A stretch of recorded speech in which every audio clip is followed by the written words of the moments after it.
One of FOCA's initiatives is something called Docktalk, a grassroots environmental education program aimed at waterfront residents. And the idea is that waterfront landowners are the stewards of the area's lakes and rivers. By implementing good shoreline practices, eliminating the use of pesticides, and minimizing pollution, cottagers can ensure the health of the environment for fish, birds, and wildlife who depend on clean water for their survival. There's lots of different shorelines in the Kawarthas area. This area happens to be a lot of shield and a lot of native plants, which are a real fundamental component of why there's a healthy fishery and healthy wildlife around here. And the more that we can foster the kinds of things that keep it healthy and are the foundation of why it's a healthy area, the better off we'll be in the longer term. Mother Nature tends to take care of itself real well on its own, and keeping it natural is a big part of that. Okay, so what can people do if, say, they maybe don't have a piece of waterfront property that is already a natural shoreline? Well, that's a good question, because we've had lots of practices over the years that are, may not have been the best practices.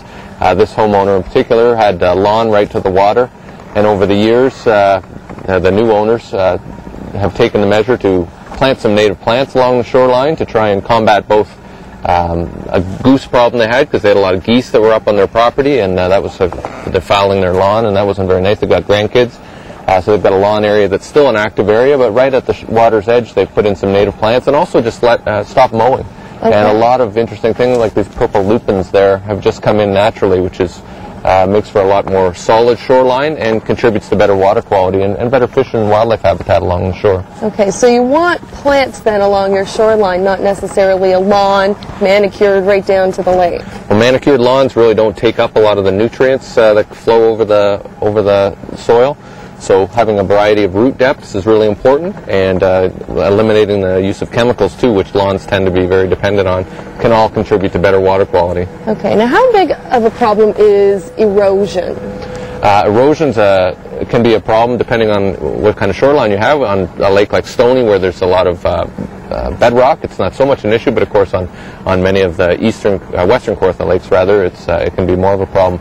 It's also aggravated by the fact that water levels can go up and down, and also through heavy boat traffic, and the advent of bigger boats and also the popularity of wakeboarding can contribute to that too. So people that do take part in those activities, which are very popular, need to be mindful that there's areas where it's more suitable to do that and try and keep away from more sensitive erosion-prone areas. Okay, so what would be an erosion-prone area that we're looking at around here? I mean, some of those rocks along the shores, is that going to This person's also actually taken some historical measures to try and combat erosion by putting it along a rock wall. Okay. Over the years, this has pretty much collapsed in a number of places. It's a really tough battle against erosion